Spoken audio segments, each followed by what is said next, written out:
Halo, selamat datang lagi di Deep Dive kita. Kali ini ada sumber menarik nih yang Anda bagikan soal isu yang lagi lumayan hangat ya, soal pembayaran subsidi dan kompensasi energi buat 2024.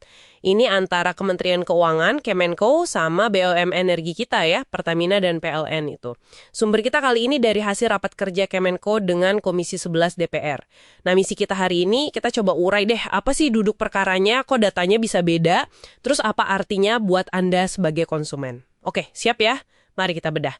Jadi, garis besarnya gini.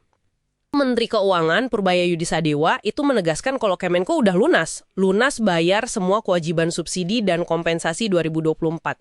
Katanya sih pembayaran terakhir itu dikirim Juni kemarin.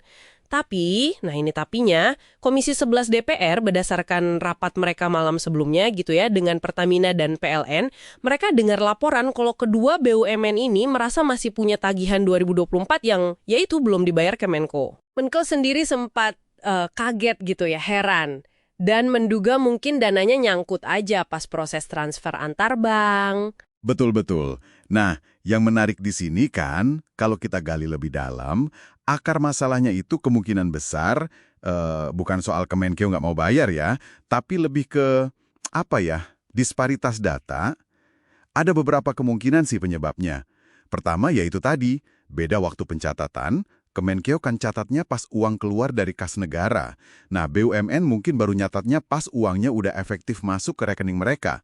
Proses clearing bank itu kan kadang butuh waktu ya, bisa sehari 2 hari. Masuk akal sih itu. Terus kemungkinan lain? Kemungkinan kedua, soal proses verifikasi klaimnya. Klaim dari BUMN itu kan prosesnya berlapis ya. Ada auditor internal BUMN dulu, terus diperiksa lagi sama BPKP, Badan Pengawasan Keuangan dan Pembangunan, baru deh ke Kemenkeu. Nah, bisa jadi ada klaim yang statusnya di Kemenkeu itu masih sedang diverifikasi, belum final gitu. Tapi di sisi BUMN, itu udah dianggap sebagai tagihan yang jatuh tempo, gitu. Wah, panjang juga ya prosesnya. Iya. Ketiga ya bisa juga karena kompleksitas administrasi aja. Birokrasi pembayaran antar lembaga besar gini kan pasti ada aja potensi miskomunikasi atau ya hambatan administratif lainnya. Oke.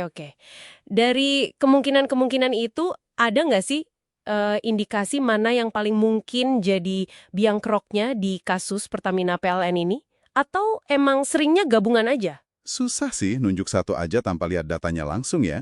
Tapi biasanya kombinasi antara beda waktu pencatatan sama proses verifikasi yang makan waktu itu sering jadi pemicu utama perbedaan data kayak gini. Masing-masing punya sistem, punya tanggal cut-off sendiri kan? Betul. Nah, ngomong-ngomong soal dampak nih, kalau pembayaran ini katakanlah memang tersendat, entah karena alasan data atau lainnya, apa sih persisnya dampaknya buat BUMN kayak Pertamina dan PLN? Nah, ini penting banget. Dampaknya itu langsung ke cash flow atau arus kas mereka. Penundaan pembayaran, meskipun cuma karena beda pencatatan, itu bisa ganggu likuiditas mereka loh. Likuiditas ya? Maksudnya kemampuan bayar kewajiban jangka pendek gitu? Iya, betul. Ujung-ujungnya, kalau likuiditas terganggu, ini bisa berpengaruh ke kemampuan mereka jalanin operasi harian. Misalnya, buat beli energi primer kayak batu bara buat PLN, atau minyak mentah buat Pertamina. Bahkan bisa juga ngaruh ke pendanaan proyek-proyek investasi strategis mereka. Jadi, apa artinya buat Anda sebagai konsumen? Ya, kelancaran pasokan energi, bensin, atau listrik yang Anda pakai sehari-hari, itu sedikit banyak bergantung sama sehat nggaknya arus kas BUMN ini. Oke, jadi nggak sesederhana angka di atas kertas ya? Nggak sama sekali. Nah, biar lebih paham lagi nih kerumitannya, penting juga Anda bedain antara subsidi energi sama kompensasi energi. Sering disebut barengan, tapi ini dua hal yang mekanismenya beda. Dan ini juga bisa jadi sumber beda data tadi. Oh ya, gimana tuh bedanya? Oke, pertama subsidi energi. Ini itu alokasi dana dari APBN, Anggaran Pendapatan dan Belanja Negara, yang memang sudah direncanakan dari awal tahun anggaran. Tujuannya jelas, buat menekan harga jual jenis energi tertentu biar lebih terjangkau buat masyarakat yang dianggap membutuhkan. Contohnya apa tuh yang disubsidi? Contohnya solar yang masuk kategori JBT atau jenis BBM tertentu. Terus ada LPG 3 kilo si gas melon itu. Sama listrik buat pelanggan golongan tertentu. Kayak yang 450 VA atau 900 VA non rumah tangga mampu, non RTM.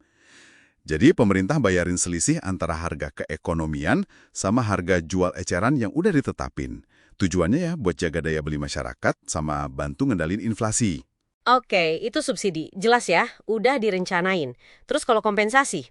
Nah, kompensasi energi, ini agak beda ceritanya. Kompensasi itu pembayaran dari pemerintah ke BUMN atas kerugian karena mereka disuruh jual energi di bawah harga keekonomiannya. Tapi bedanya nih seringkali sifatnya kurang terencana dibanding subsidi. Biasanya muncul sebagai respons kebijakan pemerintah buat nahan gejolak harga. Misalnya pas harga minyak dunia tiba-tiba naik tinggi, tapi pemerintah minta harga Pertalite jangan naik dulu. Atau tarif listrik non-subsidi ditahan biar nggak naik. Jadi kayak kebijakan dadakan gitu ya? Bisa dibilang gitu. Contohnya ya Pertalite itu, dia masuk kategori JBKP, jenis BBM khusus penugasan. Atau yaitu tadi, nahan tarif listrik non-subsidi. Mekanismenya, BUMN biasanya nalangin dulu selisih harganya, pakai uang mereka. Nanti kerugiannya itu diaudit dulu sama auditor negara. Baru deh setelah itu dibayar sama pemerintah. Nah, pembayarannya pun seringkali nggak di tahun yang sama, tapi di tahun anggaran berikutnya. Wah, pantesan ya kalau kompensasi ini lebih rumit klaimnya. Betul. Ini menjelaskan kenapa proses klaim kompensasi bisa lebih kompleks dan ya itu tadi, lebih rentan terjadi perbedaan data pencatatan waktu antara Kemenq sama BUMN. Verifikasinya lebih panjang soalnya. Oke, jadi clear ya bedanya subsidi dan kompensasi. Nah, balik lagi ke solusi masalah perbedaan data ini. Tadi Menq kan menawarkan solusi ya? Iya, Menko menawarkan langkah yang cukup pragmatis ya. BUMN yang merasa masih punya tagihan, ya silakan datang langsung ke Kemenq. Buat apa? Ya buat rekonsiliasi data. Duduk bareng, cocokkan angkanya satu-satu. Biar clear gitu ya? Betul. Menku juga setuju kok kalau subsidi itu penting sebagai instrumen pemerataan. Tapi beliau juga ngasih catatan penting buat BUMN agar hati-hati menyalurkannya. Jangan sampai salah sasaran, terus malah ganggu mekanisme pasar yang sehat. Ya semacam pengingat lah, niatnya baik tapi implementasinya harus benar-benar tepat sasaran. Catatan yang penting juga itu. Jadi kalau boleh saya simpulkan ya dari deep dive kita kali ini, sengketa data pembayaran ini sebenarnya menyoroti isu yang krusial banget soal sinkronisasi dan rekonsiliasi data keuangan. Ini antara pemerintah sebagai pemberi tugas dan BUMN sebagai pelaksana di lapangan. Ini bukan cuma soal angka di pembukuan lo ya, tapi punya implikasi yang real, nyata, ke operasional BUMN energi, dan akhirnya ya ke stabilitas pasokan energi buat Anda semua. Bener banget. Nah, ini kan jadi memunculkan pertanyaan penting ya ke depannya. Gimana caranya kita bisa memastikan transparansi, akurasi, dan juga kecepatan dalam proses verifikasi dan pembayaran kewajiban negara kayak gini, supaya perbedaan persepsi data nggak terus-terusan berulang gitu. Perlu ada penguatan mekanisme verifikasi dan komunikasi antar lembaga sih menurut saya. Setuju. Nah, sebagai penutup nih, ada satu hal lagi mungkin buat Anda renungkan, nyambung dari catatan Menku tadi. Lepas dari soal teknis administrasi pembayaran ini ya, pernyataan beliau soal potensi subsidi yang salah sasaran, atau malah bisa mengganggu pasar, itu menurut saya menarik untuk ditermati lebih jauh. Mengingat Anda kan juga konsumen energi ya.